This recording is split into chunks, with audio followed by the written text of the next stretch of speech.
తాంబూలాలు ఇచ్చేసాం తన్నుకు చావండి అన్నట్టుంది ప్రస్తుతం కర్ణాటకలో ఆర్టీసీ పరిస్థితి.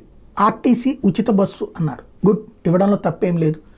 ఆ ఇచ్చినటువంటి బస్సులు వాళ్ళని ఎదురవుతున్నది మంచా చెడా అన్నది వాళ్ళు చూసుకుంటున్నారు. అది పక్కన పెడితే ఆ డబ్బులు ఎవరు ఇవ్వాలి? టిక్కెట్లది ప్రభుత్వం ఇవ్వాలి. కానీ ప్రభుత్వం ఏం చేస్తుంది?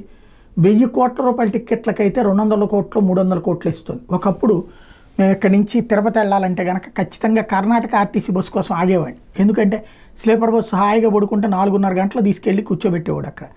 అదే మన బస్సులో అయితే 6:30-7 గంటలు అయ్యేది, ప్లస్ కంఫర్ట్గా ఉండేది కాదు. కర్ణాటక ఆర్టీసీ అంటే అద్భుతమైన ఆర్టీసీ కింద దక్షిణాదిలో పేరు. చెన్నైకి హైదరాబాద్ బస్సులు తెలంగాణ బస్సుల కంటే కూడా బాగుండే. ఇప్పుడు ఆ బస్సులు దరిద్రం అయిపోయినాయి.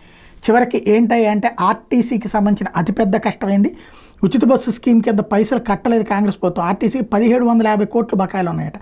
ఆర్థిక సంక్షోభంలోకి రోడ్డు రవాణా సంస్థ వచ్చింది. దీంతో 31 నుంచి సమ్మెకి దిగుతున్నారు. డిసెంబర్ 31వ తారీఖు నుంచి అక్కడ ఉన్నటువంటి ఆర్టీసీ కార్మికులు.